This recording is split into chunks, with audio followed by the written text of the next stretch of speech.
भाद्रपद मास कृष्ण पक्ष की अजा एकादशी का महात्म्य।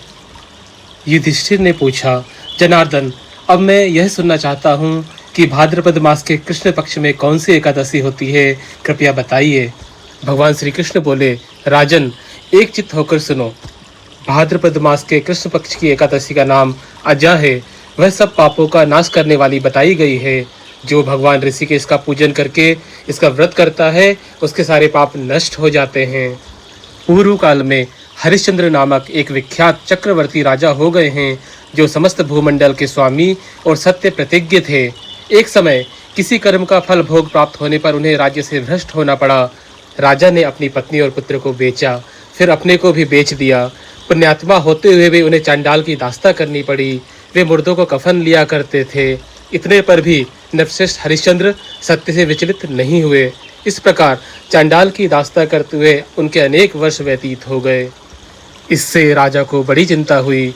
वे अत्यंत दुखी होकर सोचने लगे, क्या करूं, कहाँ जाऊं, कैसे मेरा उद्धार होगा। इस प्रकार चिंता करते करते वे शोक के समुद्र में डूब गए। राजा को आतुर जानकर कोई मुनि उनके पास आए। वह महर्षि गौतम थे।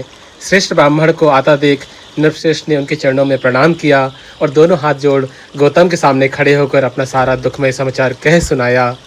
राजा की बात सुनकर गौतम ने कहा, राजन, भादव के कृष्ण पक्ष में अत्यंत कल्याणमयी अजा नाम की एकादशी आ रही है, जो पुण्य प्रदान करने वाली है।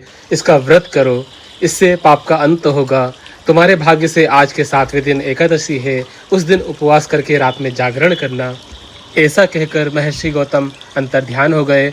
मुनि की बात सुनकर राजा हरिश्चंद्र ने उस उत्तम व्रत का अनुष्ठान किया।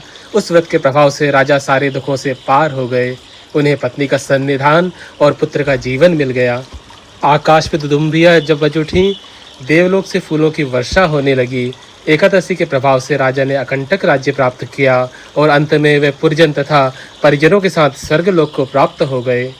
राजा युधिष्ठिर, जो मनुष्य ऐसा व्रत करते हैं वे सब पापों से मुक्त हो स्वर्गलोक में जाते हैं। इसे पढ़ने और सुनने से अश्वमेघ यज्ञ का फल मिलता है।